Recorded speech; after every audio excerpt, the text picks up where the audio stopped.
Hujan rintik membasahi kaca jendela rumah kami yang reyot di pelosok Cianjur. Udara dinginnya menusuk tulang, menembus jaket tipis yang kupakai. Di depanku, ibu terisak pelan, memegangi tumpukan tagihan rumah sakit yang kian menggunung. Setiap lembar kertas itu terasa seperti beban berat yang menghimpit dada. Adikku, Dimas, terbaring lemah di ranjang bambu di sudut ruangan. Demam tinggi tak kunjung reda. Wajahnya yang biasanya ceria, kini pucat pasi. Bibirnya kering pecah-pecah. Dokter bilang ia butuh operasi segera. Biayanya, sebuah angka yang tak terhingga bagi kami, keluarga petani yang hidup pas-pasan. Aku, Sinta, baru saja lulus SMA beberapa bulan lalu. Mimpi kuliahku di jurusan pendidikan untuk menjadi guru seperti cita-citaku sejak kecil, musnah seketika. Musnah bersamaan dengan vonis dokter untuk Dimas. Usus buntu akut yang harus segera ditangani. Bapak sudah meninggal 2 tahun lalu karena sakit keras, meninggalkan kami dengan warisan utang di sana-sini, dan sebidang sawah yang hasilnya tak seberapa. Kini, di usia 18 tahun, semua beban terasa ada di pundakku. Nak, bagaimana ini? Suara ibu parau, serak karena terlalu banyak menangis. Dari mana kita dapat uang sebanyak itu? Kita sudah tidak punya apa-apa lagi untuk dijual. Aku memejamkan mata erat. Otakku bekerja keras mencari celah, secercah harapan di tengah kegelapan ini. Lalu, terlintas di benakku tawaran yang sempat kudengar dari Mak Enah, tetangga sebelah yang memang suka ngobrol sana-sini. Membawa kabar dari desa tetangga tentang Haji Mahmud. Haji Mahmud adalah juragan tanah terkaya di desa sebelah. Orang-orang mengenalnya sebagai sosok yang dermawan, namun juga dikenal dengan kekayaan yang melimpah ruah. Usianya sudah kepala 7, tubuhnya ringkih dimakan usia dengan rambut memutih dan langkah yang sudah tidak sigap. Ia sudah menduda bertahun-tahun setelah istri pertamanya meninggal. Belakangan ini, Mak Nah bilang Haji Mahmud sedang gencar mencari istri lagi. Bahkan, ia berani memberikan mahar yang fantastis bagi siapapun gadis yang mau menikah dengannya. 500 juta rupiah tunai. Jantungku berdebar kencang, memompa darah dengan kecepatan gila. 1/2 miliar rupiah. Angka yang tak pernah terbayangkan dalam hidupku yang selalu berkutat dengan rupiah recehan. Jumlah itu bukan hanya cukup untuk operasi Dimas, bahkan lebih. Cukup untuk membiayai sekolahnya hingga sarjana, membeli obat-obatan pasca operasi, bahkan mungkin sedikit memperbaiki rumah kami yang nyaris roboh ini. Aku menatap wajah Dimas yang masih lelap dalam tiburnya. Adikku yang ceria, yang selalu punya mimpi untuk jadi guru sejarah, tak boleh menyerah begitu saja karena masalah biaya. Tidak akan kubiarkan itu terjadi. Demi dia, demi masa depannya. Malam itu, dengan hati yang terasa hancur berkeping-keping, aku menyampaikan keputusanku pada ibu. Ibu memelukku erat, tangisnya pecah di bahuku. Sinta, nak, jangan korbankan dirimu. Ibu tidak rela. Tapi aku sudah bulat. Aku tahu ini bukan pilihan yang mudah, tapi ini adalah satu-satunya jalan. Ini bukan pengorbanan, Bu. Aku bilang mencoba meyakinkan diri dan ibu. Ini jalan satu-satunya agar Dimas bisa sembuh. Dimas butuh kita. Aku akan baik-baik saja. Keesokan harinya ditemani Mak Enah yang matanya berbinar seperti habis memenangkan lotre. Aku melangkah menuju rumah Haji Mahmud. Sebuah rumah besar dengan pagar tinggi dan halaman luas yang dipenuhi tanaman bunga. Aku merasa seperti domba yang diantar ke pasar, atau mungkin seperti seorang tawanan yang hendak menghadapi takdirnya. Haji Mahmud menyambut kami di teras depan. Senyumnya ramah, namun sorot matanya yang keriput menyimpan sesuatu yang tak bisa ku mengerti. Ia bicara pelan, suaranya serak. Ia tahu betul tentang kondisi Dimas. Ia menawarkan bantuan, tentu saja, dengan syarat itu. Syarat yang sudah menjadi rahasia umum di 2 desa. Akad nikah digelar 2 minggu kemudian, dengan sangat sederhana. Tidak ada pesta meriah, tidak ada pelaminan mewah, hanya ijab kabul yang disaksikan beberapa saksi dan keluarga dekat dari pihak Haji Mahmud. Aku mengenakan kebaya putih sewaan. Rasanya seperti bukan diriku yang biasa memakai kaos lusuh dan sarung saat di rumah. Di sampingku, Haji Mahmud mengucapkan janji pernikahan dengan tegas dan lantang, walau suaranya pelan. Dan di tanganku sebuah koper kecil berisi uang mahar 500 juta rupiah terasa begitu berat. Beratnya bukan karena nominalnya, tapi karena beban keputusanku yang tak bisa kembali. Malam pertama kami, aneh. Aku takut, kaku. Aku duduk di tepi lanjang, mengepalkan tangan, jantungku berdegup tak karuan. Haji Mahmud menyadarinya.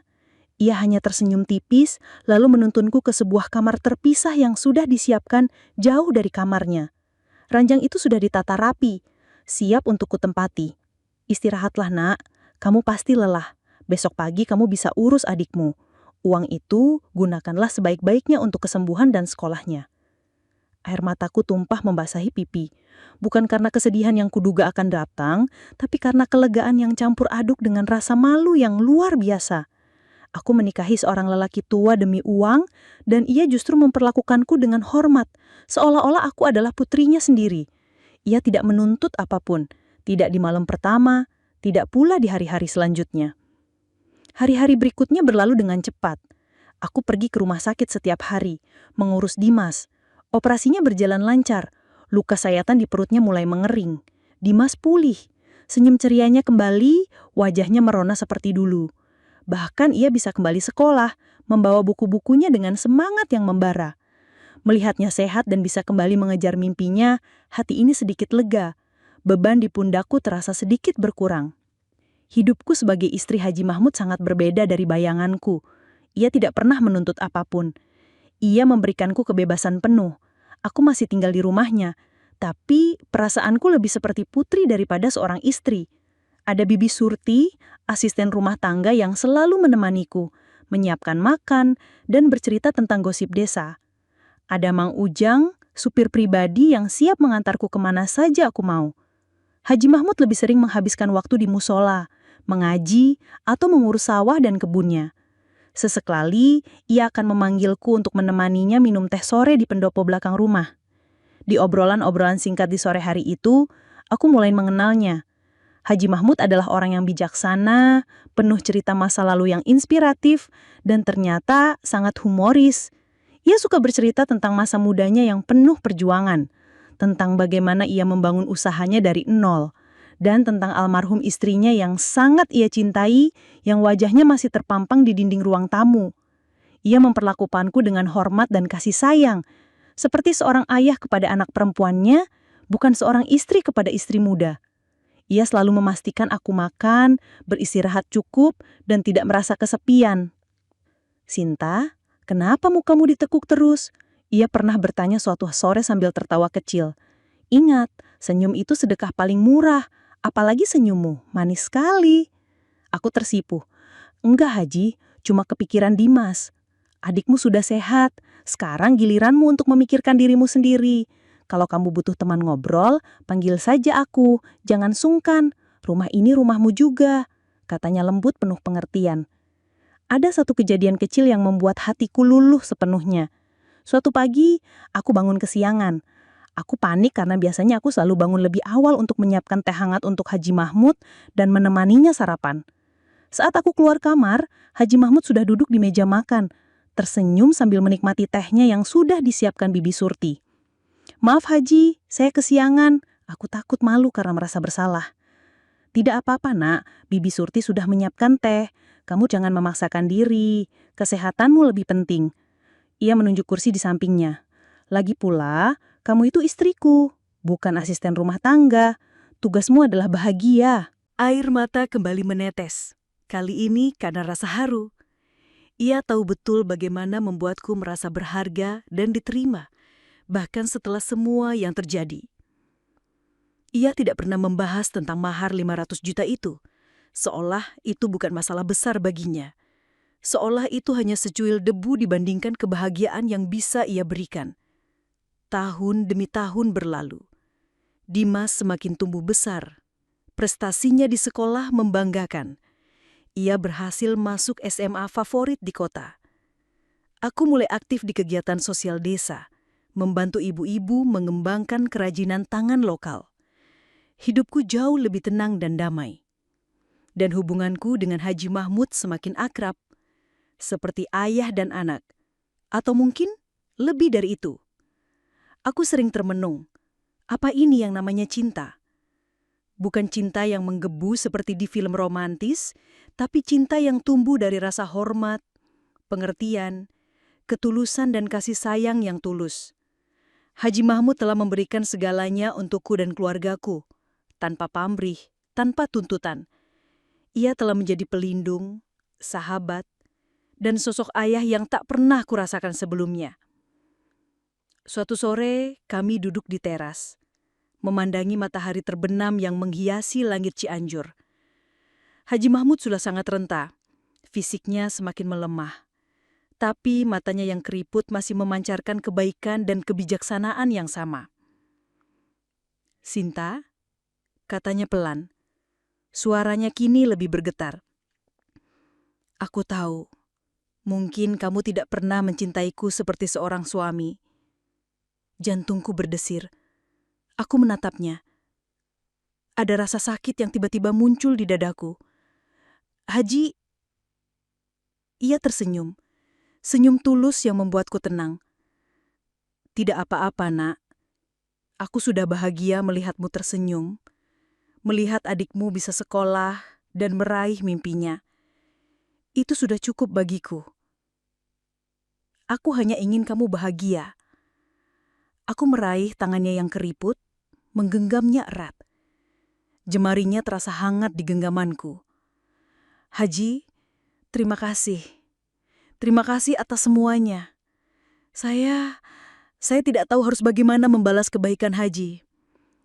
Saya menyayangi Haji."